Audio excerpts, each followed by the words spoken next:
Now, we analyze hate in a very special way, or anger, just to start with anger, which is earlier than hate.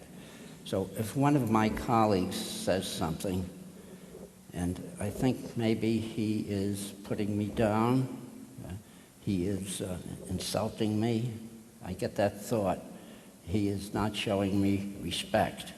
So that's the thought. And then I feel I have been wronged by him. So it's very important in anger. I have been wronged. He's done me wrong. That's my wrong thinking, but I think that he has done me wrong. And then I think I am the victim. He has made me into a victim. And then I get angry. And then I want to punish him. But I have learned from experience, now this is personal experience rather than science, that 90% of the time I'm wrong. So that's the negative thinking comes in. So then I start to analyze, and I think, is there some explanation as to why he said what he said? Maybe he doesn't feel well. Maybe I didn't hear him right. Maybe what he says is correct. So then I stop to think about this. And when I think about it, my anger goes away. Or I may feel that maybe he's in some pain himself. And then that's with compassion. So I think he wouldn't have said that to me unless something was really hurting him. And so I think if something's hurting him, then I understand. And as soon as I get understanding, I no longer feel angry. The anger goes way out there. Does that fit with? I think that's almost same. I think the Buddhist way of thinking or way of approach to these negative emotion. Negative emotion. I think firstly, what is the demarcation, negative and positive? Now, I think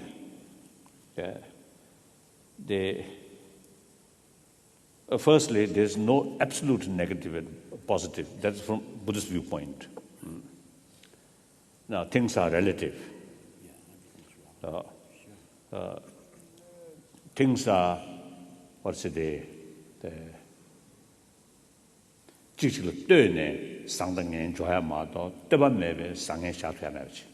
only from a relative. It's only from a relative point of view that we can talk about what is positive and what is negative, without making a comparison. There is nothing that is good in terms of it is absolute entity. Then I think it is ultimately, by nature, we have the cognitive sort of experience, and with cognitive, we have the experience of feeling. Right. So through that way, feeling of pain, feeling of joyfulness or pleasure, there. So by nature, including animals, if you want happiness or joyfulness, and do not want pains. So since we want happiness or satisfaction or hope, we do not want suffering or pain. Therefore, those things which causing pains or suffering, including suffering and pain itself, is negative. Right. Those things which ultimately bring happiness, joyfulness, satisfaction, that is positive. Right. Now, in the terms of emotion, those emotions which some emotion may bring temporary satisfaction, but long run more harmful. So now here, temporary and long-term, between these two, the long-term is more important because its effect is more serious, or consequences are more serious than the short-term. So now those emotions which not only temporarily but also long run bring benefit, then that's of course positive. But some temporarily may feel some satisfaction, but long run harmful, that is negative.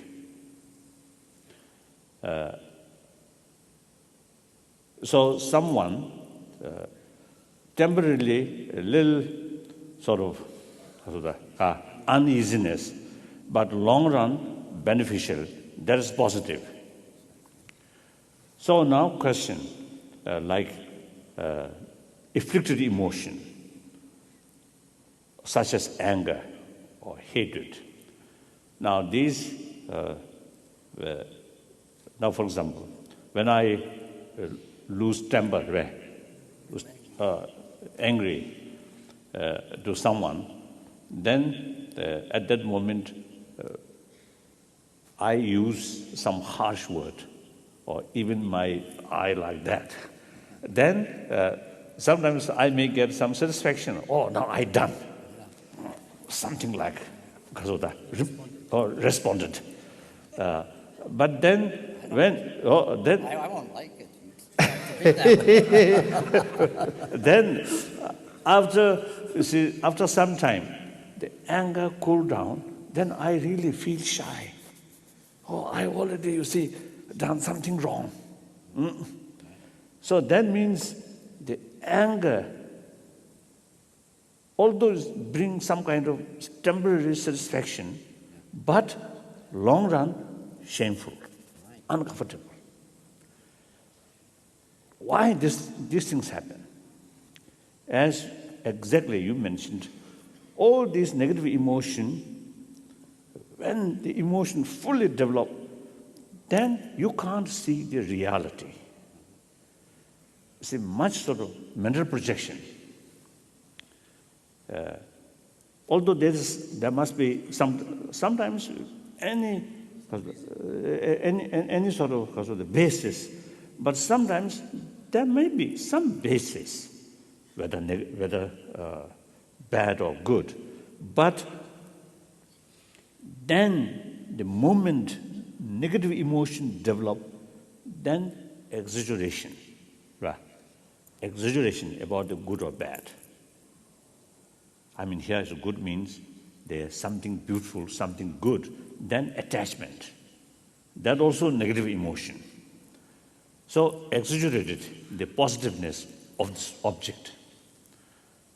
Then negative ugliness or something you do not want, some kind of rejection, pushing, rejection. That's hatred or anger. So there may be some basis, but then again through mental projection, exaggerated, then 100% negative. Then anger fully developed, or hatred, rejection.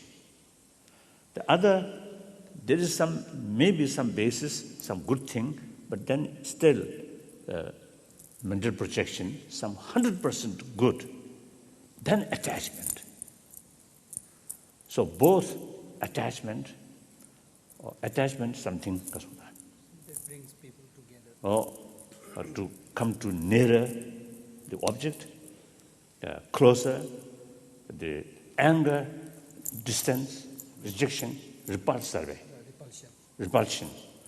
Both are essentially misconception, not realistic. So mental projection or exaggeration. So as you mentioned, the 90% or 100% sort of exaggerated.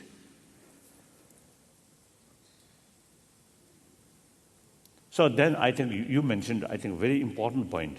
That is, usually these negative emotions develop then whole self or whole mind become like one body, Almost like embodiment. embodiment. I think that's why till all these disaster things you see happen, we do not know, sometimes we do not know. So now here important is through some training, I think, then eventually we have the ability, when these negative emotions develop, then try to separate yourself. Then like yourself like watcher, right? Observer. And then observe the negative emotion, such as anger. Some occasion, I myself, if some anger comes, then you see, try to separate myself. Can see the anger. Then sometimes bit sort of strong anger comes. Even something warming here. Then I can feel, now that is the anger sort of kasoda. Blessing, anger's blessing. As soon as seeing the ugliness of the anger, same time, anger still there, but you yourself you separate it, and then look the anger. Then anger automatically, the intensity of anger goes down.